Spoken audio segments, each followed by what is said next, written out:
Қайырлы күн, әріптестер. Мен даусым естіліп тұр ма? Сәлеметсіз бе? Иә, жақсы естіліп тұр.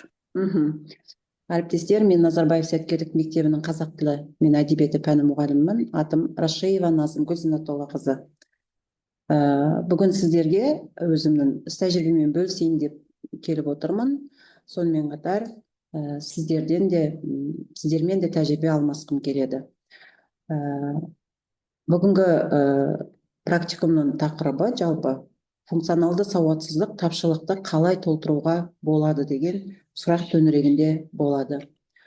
Осы практикумда біз функционалды сауатсыздық анықтамасын тұжырымдаймыз. Функционалды сауатсыздық дефицитті қалай толтыруға болады, төрт сөйлем әдісі арқылы мәтінді өмірмен қалай байланыстыруға болады, соның оқу сауаттылығын тапсырмаларында кездесетін мәтін түрлері және пизадағы 6 деңгей бойынша ақпарат аласыздар.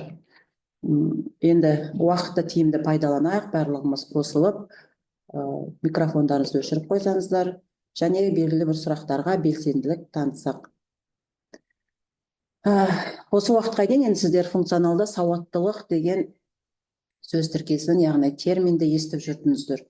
Қалай ойлайсыздар, функционалды сауатсыздық деген қандай мағынаны береді? Функционалды сауатсыздық дегенге анықтама бере аласыздар ма? Сауатсыздық. Жақсы әріптестер, ары қарай өзім айта берейін, иә?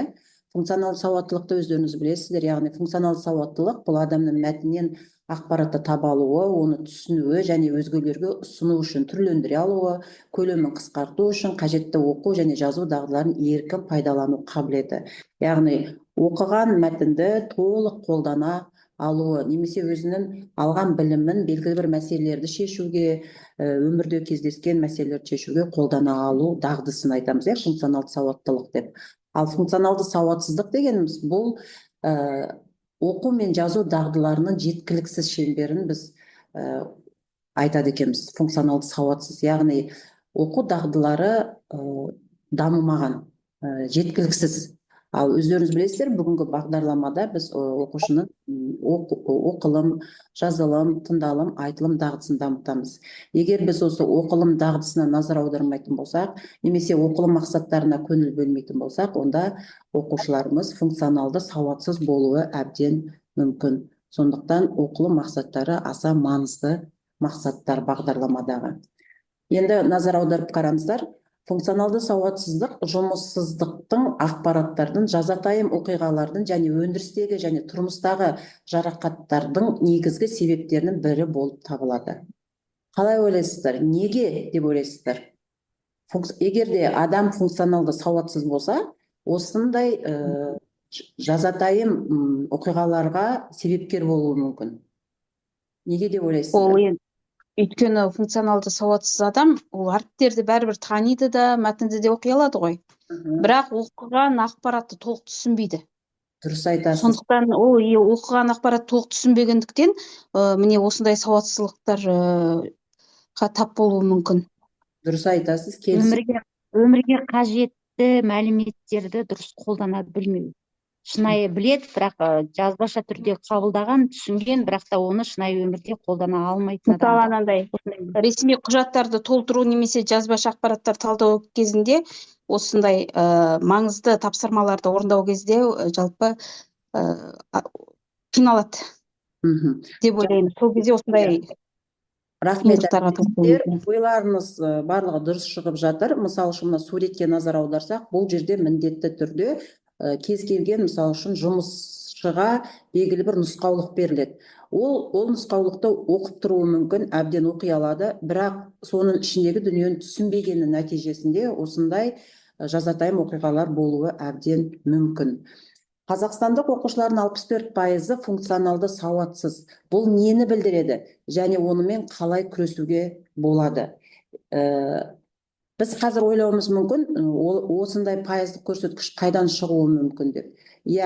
Пиза дегенді білесіздер, сол пиза біздің Қазақстанда ең бірінші рет 2009 жылы біздің мемлекетіміз осы пиза бағалау жүйесіне қатысып тексерген екен оқушылардың функционалды сауаттылығы қаншалықты жоғары. Сол кезде 64% біздің оқушыларымыздың функционалды сауатсыздығы төмен екенін көрсеткен екен. Функционалды оқу не үшін қажет? Функционалды оқу бұл мәселені шешу немесе белгілі бір тапсырманы орындау үшін ақпарат іздеу мақсатында оқу. Ал енді жай оқу деген бар, ол кәдімгідей бізге сауатты, дұрыс оқу деген бар, мәтінді сауатты дұрыс оқу. Ал функционалды оқу деген бұл мәселені шешу немесе белгілі бір тапсырманы орындау үшін ақпаратты іздеу мақсатында оқу. Жай ғана оқу емес, өмірлік маңызды мәселелерді шешу үшін оқу. Функционалды сауаттылық дегеніміз, Енді сіздердің тәжірибелеріңізден сұрақ қойсам, оқуға арналған тапсырмаларды орындау кезінде оқушылар қандай қиындықтарға тап болады? Енді сіздер күнделікті сабақта оқылым дағдысын дамыту үшін бағдарламадағы оқылым мақсаттарын жүзеге асырасыздар, Сол кезде қандай қиындықтар бар сіздің тәжірибеңізде? Әртүрлі мақсаттар бар, мысалы үшін. Оқылым дағдысында қандай мәселелер бар, айтып көрсеңіздер. Мұн жердегі қиындықтарды келсеңіздер ме, сіздерде бар ма? Көптеген сөздердің мағынасын білмейді, тақырып бойынша тұжырымдай алмайды, оқылғаны мағынасын түсінбейді, оқыған немене оқыды, кілт сөздер мен сөз тіркестерін іріктей алмайды, жалпы контексті түсінбейді, сұрақтар қоя алмайды, мәселені шешу жолын таңдай алмайды, өзінде бар білім мен дағдыларды қолдана алмайды мәтінді оқуда. Бар ма осындай сіздерде мәселелер? Қазіргі кезде өзі жалпы оқушылар кітап оқудан жалпы оқу жылдамдығының төмендігі кішкене төмендеу деп ойлаймын, өйткені қанша оқып тұрғанмен оны түсінуге көп кедергі бар балаларда. Бір нәрсені ойлап тұра ма, әлде басқадай бір қиындық кедергілер бар, түсіну жағы қиындықтары бар. Оқылған мағынасын түсінбейді дейсіз ғой, сіздерде бар кедергілер, әрине.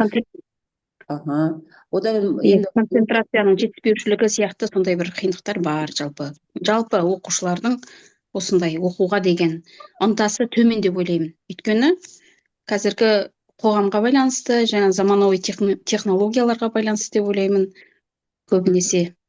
Жақсы, рахмет. Шынымен де біз оқылым мақсатын жалпы бірінші сыныптан бастап, бағдарламада екінші сынып, үшінші сынып бастауыштан басталады, оқылым дағдысын дамыту. Яғни кілт сөздерді тап, осы мәтінде қандай кілт сөздер бар деген секілді, сондықтан бастаушы сыныптан бастап осы дағдыны қалыптастыруда аса көңіл бөлу керек.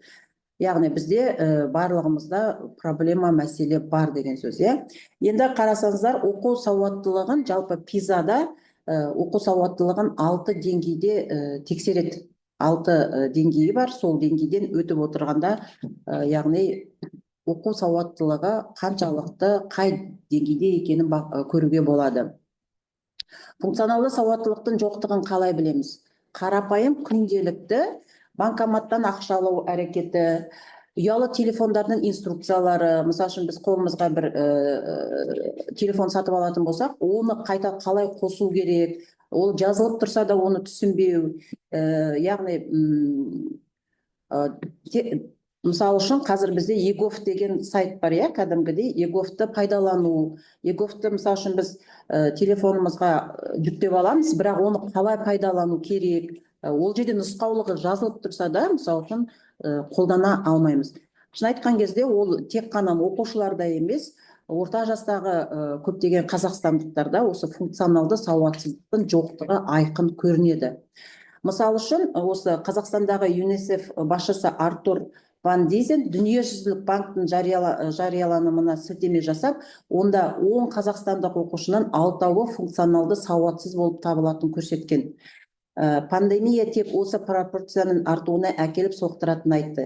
Бұл кісінің айтуынша, олар оқи алады, жаза алады, әлемнің кез келген елінің астанасын дізіп айта алады, тарихи оқиғаларды, фактілерді нақты айта алады, яғни бізде академиялық білім өте мықты берілген, бірақ бұл дағдыларды күнделікті өмірде қолдана білу әлде қайда қиын. Яғни сол тапсырмаларды орындаған кезде алған білімдерін қолдана алмайды деген тұжырымға келген екен. Осыны осылай өзінің есебінде жазған. Енді пиза деп айтып жатырмыз.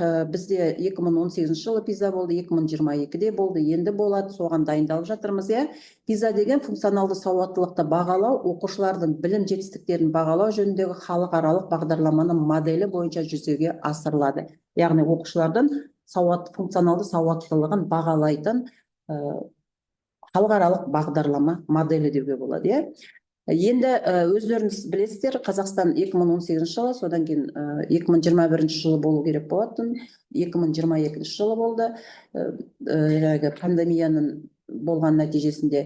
Енді мына жерде өздеріңіз, мен осы практикумға дайындаларда ашып қарадым, бұл туралы ақпарат министерство, білім министрлігінде сайтында жүктелген, әрбір жылдағы пизаның нәтижесі.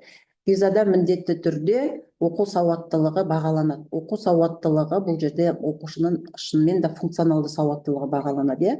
Бұл жерде қарап отырсаңыздар, Шығыс Қазақстан дегенмен де өте жақсы орында. 2018 жылы да 6-шы болып тұрса, 2022 жылы 5-ке кіріп тұр.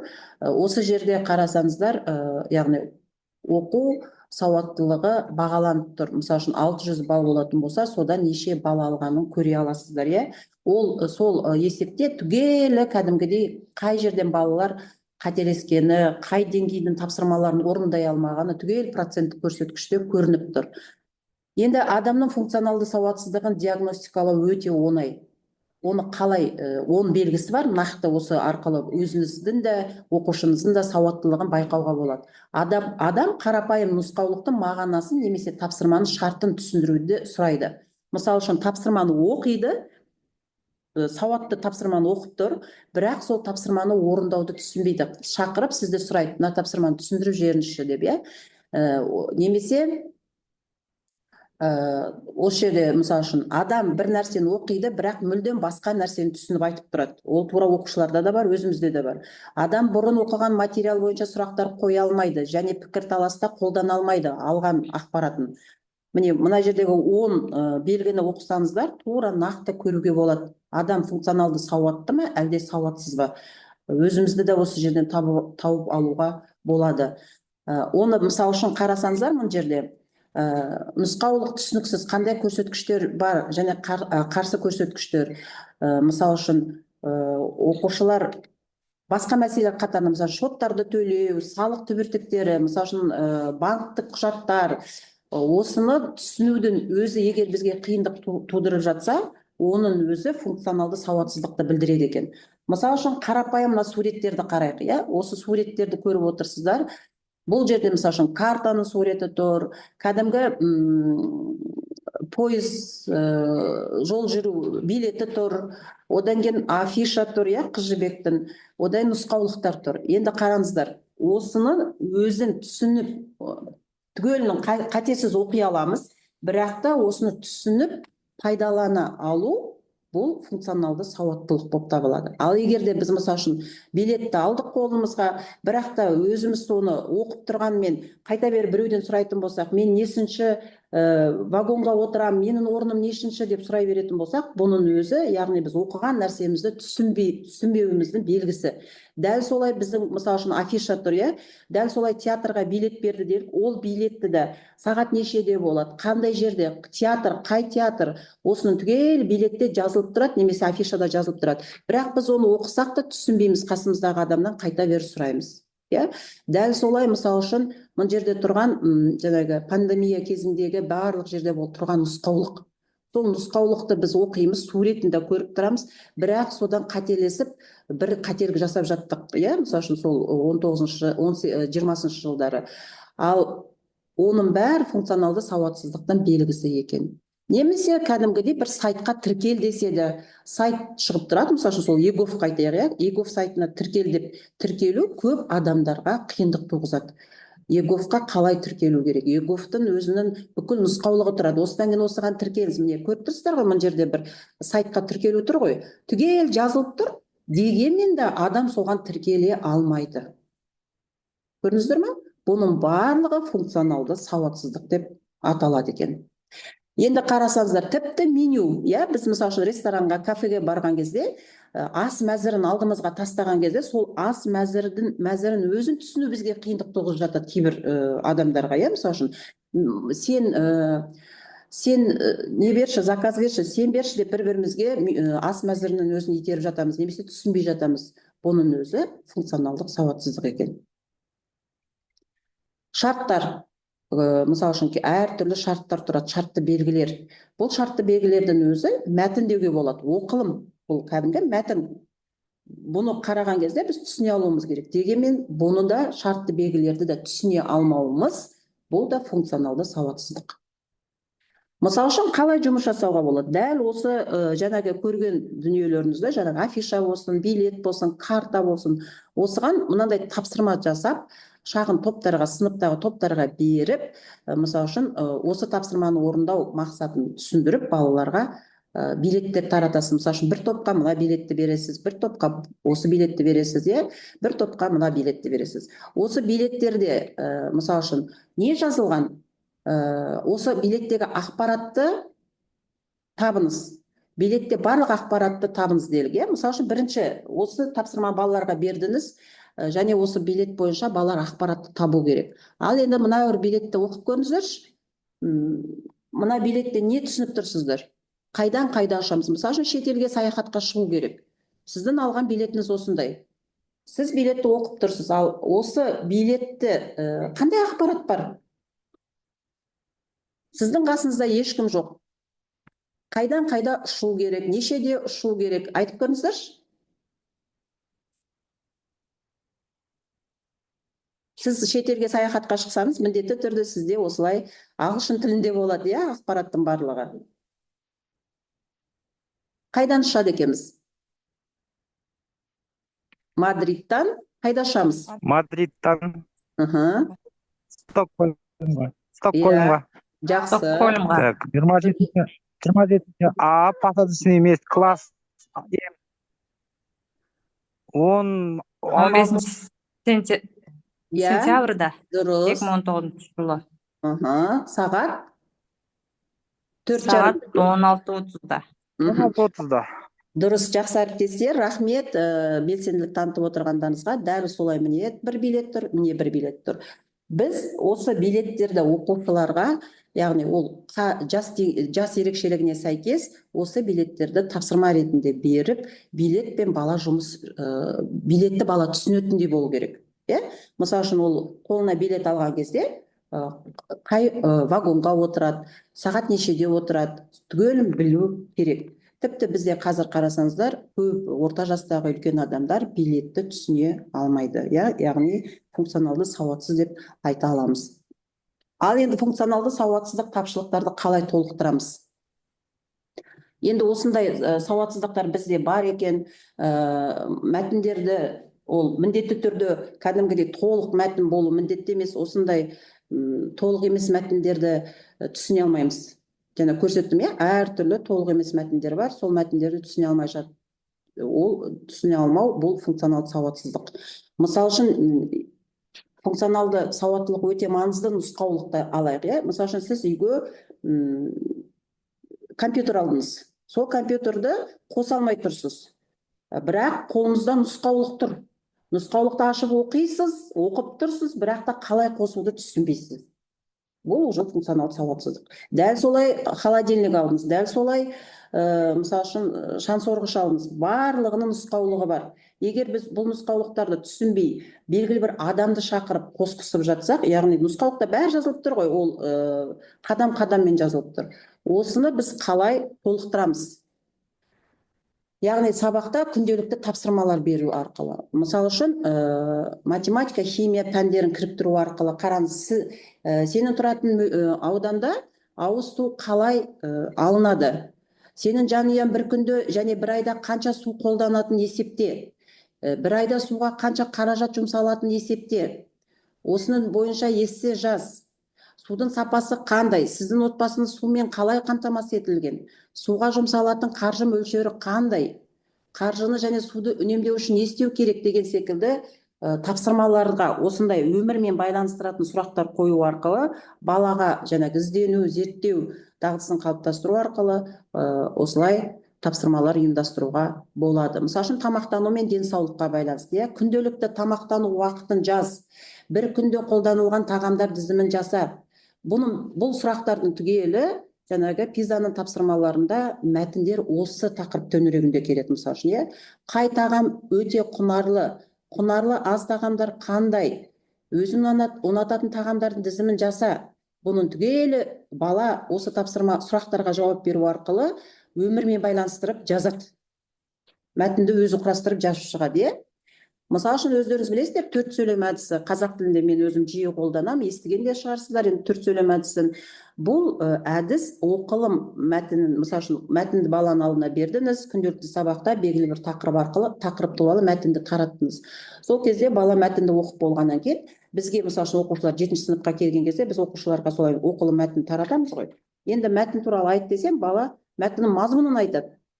Мен айтамын, мазмұнын айтпа, өз ойында айт, мәтін не туралы десем, ол бірақ сөзбен жауап береді, су туралы дейді, бітті. Ол мәтін туралы толық өзінің ойын жеткізе алмайды. Сол кезде осы әдіс өте жақсы көмектеседі. Мысалы үшін мәтін су туралы делік, Енді бұл әдісті неге айтып отырмын? Өйткені сіз оқытқан мәтінді бала өмірмен байланыстыру керек. Осы төрт сөйлемде мысал дегенде ол өмірмен байланыстырып айту керек. Мысалы үшін күніне 2 литр су ішкен дұрыс па деген оқушының алдына мәтін берілді. Бала осы мәтінді оқып шықты. Қараңыз, толық мәтін. Бала осы мәтінді оқып шықты. Енді төрт сөйлем арқылы осы мәтінді айтып шық дейсіз. Бала айтады, менің ойымша күніне 2 литр су ішкен дұрыс емес дейді. Өз пікірін айтты мәтін бойынша. Осылай жауап беру керек бала. Біріншіден, барлық адам әртүрлі, яғни олардың ағзасы, салмағы және жас ерекшеліктері бірдей емес деді. Екіншіден, су ішу мөлшерін білу үшін арнайы формула бар. Ерлер өз салмағын 35-ке, әйелдер 31-ге көбейтеді. Бұл екі аргументті де бала, біріншіден, екіншіден деген аргументті де екеуін де мәтіннен алып тұр бала. Енді мысалы мен қорытындыны, тұжырымды бала өз айту керек. Енді осы мәтінді қалай өзінің өмірмен байланыстырасың? Мәтін және айттық, су туралы дедік. Енді бала айту керек. Мен күніне 1 литр су ішемін дейді. Мысалы үшін бала өзінің осы мәтіндегі ақпаратты маңыздылығын түсініп, өзі яғни 1 литр су ішетінін айтып тұр. Енді қандай қорытынды шығарып тұр бала осы мәтінді оқып? Су ішу мөлшерін есептеу үшін адамның ағзасына және оның ерекшеліктеріне назар аудару қажет деген қорытынды тұжырым шығарып тұр. Енді қараңыз, бала осы мәтіннен просто мәтінді оқып мазмұнын айтып тұрған жоқ. Бала бұл мәтінді өзінің өмірмен байланыстырып тұр, және мәтінді оқып болған соң бала мынандай тұжырымға келіп тұр, қорытындыға келіп тұр. Яғни әшейін су ішу керек екен деп 1 литр, 1,5 литр, 2 литр су іше беруге болмайды екен. Адамның ағзасына немесе адамның жаңағы өзінің салмағына байланысты өлшейтін формула бар екен. Соған назар аударып барып ішу керектігін осы мәтіннен түсінгендігін бала осылай тұжырым шығару керек. Тек қана мысалы үшін бұл мәтін не туралы дегенде су туралы немесе суды дұрыс ішу туралы дей салуға болмайды. Яғни бала кез келген мәтін болса да оны өзінің өмірмен байланыстыру керек. Бұл ақпаратты мен қайда қолдана аламын? Немесе бұл ақпаратты менің өмірімде қолданып жатырмын ба? Қай жерде қолданып жатырмын? Қолданып жатпасам, болашақта маған қай жерде қолдануға мүмкіндік береді? Деп, егер сіз әрбір мәтінді оқытқан кезде осындай мысалын келтір. Мысал деген, мысалы үшін өмірмен байланыстыр деген сөз ғой. Байланыстырып отыратын болсаңыздар, балалар кез келген мәтінді оқыған кезде не үшін оқып отырған түсініп отырады. Енді пиза тапсырмасына келетін болсақ, әріптестер, пиза 6 деңгейлі оқу сауаттылығы 6 деңгей бойынша тапсырмалар құрастырылады екен. Енді бұл жерде айта кететінім, осы 18-ші және 22-ші жылдағы мен оқу сауаттылығын қарап шықтым, есепті. Сол кезде Шығыс Қазақстан облысының оқушыларының қатысқан оқушылары сол бірінші тапсырмада қиналған екен. ABC қарасаңыз, оп-оңай деңгей секілді осы жерде проценттік көрсеткіштермен көрсетіп тұр. Және 6-ны мүлдем орындай алмаған, одан 4 пен 5-те қиындық көрсеткен екен. Енді осы деңгей тапсырмаларға тоқталсақ, мысалы үшін 1-ші, 2-ші, 3-ші, 4 деңгей тапсырмалар қандай болады? сипаттамаларын өздеріңіз бір оқып шығасыздар. Ал енді бұл сипаттамаларды оқып қарағанда, әріптестер, бұл кәдімгі біздің күнделікті бағдарламамыздағы оқылымның мақсаттарына сәйкес сипаттамалар. Ешқандай бір басқа дүние емес, түгелі біздің өзіміздің мақсаттарға сәйкес екен сипаттамаларын оқып шыға аласыздар. Енді бір қарап шығайық. Бірінші деңгейдің өзі, бірінші А, D, C деп бөлінеді. Оқысаңыздар, бұл жерде кәдімгідей, мысалы үшін C'ді қарайық, C'ді орындай алмаған балалар көп екен. Бірінші C, оп-оңай тапсырма деп саналады. Бұл өте қарапайым. Білумен қарайтын болсаңыздар, білумен түсінуге бағытталған тапсырма. Бірінші C деңгейінде оқырман белгіленген уақыт аралығында қысқа жай сөйлемдердің мағынасын түсінуі бағаланады. Яғни қарапайым бір сөйлемдерді түсінуі. Яғни балалар сөйлемдерді түсінбейді деген сөз. Бұл деңгейде қарапайым лексика, қарапайым синтаксистік құрылым қолданылады. Қарапайым сөйлемдер беріледі, бірақ осы жерде бізде балаларда мәселе туындаған екен. Келесі, екінші деңгейді қарасаңыздар. Бұл жердегі тапсырма ешқандай бір жоқ.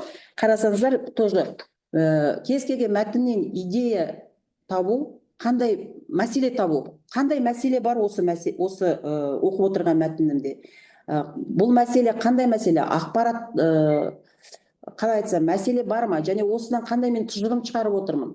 Басқа ақпаратпен салыстыру. Міне, екінші деңгейде де осындай дағдыларды дамытуға көңіл бөлу керектігін көрсетеді. Яғни мәтіндерді, орта көлемді мәтін беріледі. Негізгі идеяны анықтау керек. Біздің өзіміздің мақсатта бар ғой, идеяны анықта деген кәдімгі оқылымның мақсаттарында тұр. Яғни сол күнделікті оқылым мақсаттарын дұрыс жүзеге асыратын болсақ, біз кәдімгі пизаның тапсырмаларына дайындалып жатырмыз деп ойлауға болады. Келесі, үшінші деңгейді қарасаңыздар, бұл жерде де орта көлемді бір немесе бірнеше мәтін үзінділері беріледі. Осы мәтіндерді ол бала салыстыра алу керек, қарама қайшы ойларды таба алу керек. Мына, мысалы үшін, бірінші мәтінде осы, мысалы үшін, инженер осылай айтса, екінші мәтінде профессор осылай айтты, үшінші мәтінде осылай деп, яғни кейіпкерлерді сол мәтіндегі көзқарастарды салыстыра алу керек. Оның салыстыра алу үшін оның мағынасын түсіну керек. Және тоже тұжырым шығара алу керек. Төртінші деңгей, көлемі күрделі. Бұл жерде төртінші деңгейде мәтіндер күрделі болады. Мазмұны мен пішіні стандартқа сай емес мәтіндер келеді. Яғни стандартқа сай емес дегенде, бұл жерде кәдімгі мәтіндер болғанда, уже бірнеше шешімдер, бірнеше ұстанымдар, бірнеше тұжырымдар берілуі мүмкін. Бұл жерде жоғары деңгейлі, яғни Блум таксономиясының жоғары деңгейлі дағдылары бағаланады. Бірнеше адамның тұжырымы беріледі. Сол тұжырымның ішінен сіз нақты осы мәтін бойынша тұжырымды тап деп тұрады. Бесінші деңгей, бұл жерде де көлемді мәтіндер беріледі. Бұл жерде де салыстыру керек. Мәтінді түсінген бір бөлек, ол мәтін бойынша қорытынды шығару керек. Қарама қайшы көзқарастарды таба алу керек. Және алтыншы деңгей, бұл жерде де бірнеше көзқарас, қайшы көзқарастар болады. Бұл жерде салыстыру, қайшылықты анықтау бағаланады. Енді осы жерде мен сіздерге мәтіндер бойынша айтып кетсем, қандай оқылым мәтіндер келеді. Міне қарасаңыздар, жаңа 6 деңгейлік тапсырмаларды айтып шықтым ғой. Енді қараңыздар, тұтас мәтіндер келеді. Ол кәдімгі біздің күнделікті оқып жүрген мәтіндеріміз. Тұтас мәтіндер. 60% мәтін тұтас мәтіндер. Тұтас емес мәтіндер, 30% оқылымдағы мәтіндер тұтас емес мәтіндер. Оны біліп тұрсыздар, иә? График, диаграмма, кесте, карта, схема, сурет, жаңағы фото, жаңағы билет те келуі мүмкін, нұсқаулық та келуі мүмкін. Міне 30% мәтін тұтас емес мәтіндер болады. Және аралас мәтіндер. Тұтас мәтін мен тұтас емес мәтіндердің араласып келуі 5%, содан кейін көп құрамды мәтіндер. Міне осындай мәтіндер келеді. Бұл мәтіндердің түрлерін сіздер сабақта қолданасыздар деген ойдамын. Бұл мәтін түрлерін сіздер білесіздер. Міне осы мәтіндер келеді. Яғни сіздер осы мәтіндерді алып отырып сабақтарыңызда осы мәтіндерге сәйкес функционалды сауаттылықты дамытатын тапсырмаларды құрастыра аласыздар. Мысалы үшін тұтас мәтін, бір нұсқаулықты алдыңыз, жұмысты орындау және нұсқаулық ережесі. Бір нұсқаулықты алдыңыз, Қандай нұсқаулық? Емтиханға кірген кезде өзіңді өзің қалай ұстау керек нұсқаулығы. Мысалы үшін 90-дық жиынтық бағалауды не істеу керек нұсқаулығы. Бізде мысалы үшін солай, күнделікті сабақта ТЖБ болған кезде оқушыларға нұсқаулық оқимыз. Сол нұсқаулықты балаға беріп, сол нұсқаулық негізінде тапсырма құрастыру.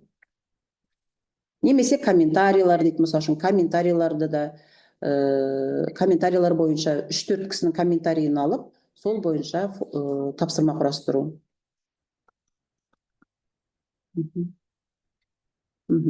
Міне әріптестер, бұл жерде бүкіл тапсырмаларды қамтылған.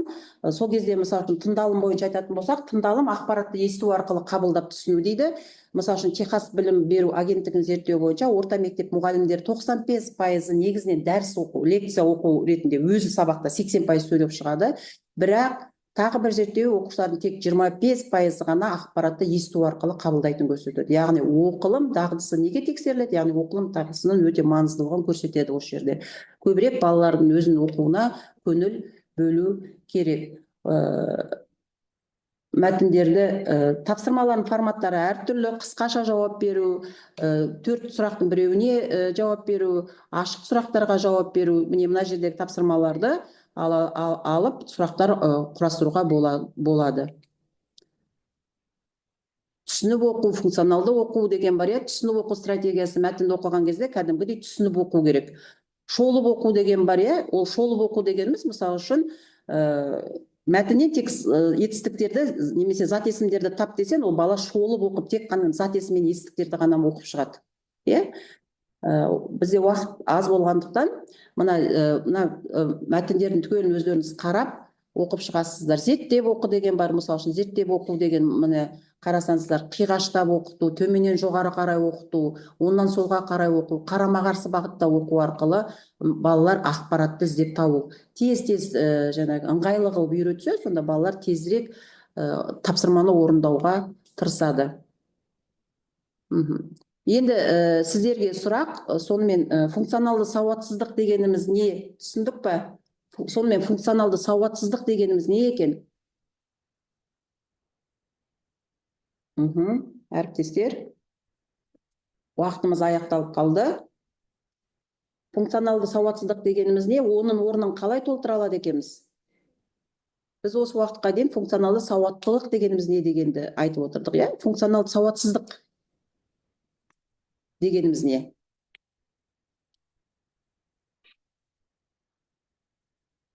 Яғни оқушылар оқыған ақпаратты, алған білімдерін өмірдегі мәселелерді шешуге қолдана алуы. Яғни өздерінің алған білім дағдыларын өмірде қолдана алу, белгілі күрделі мәселелерді шешу үшін.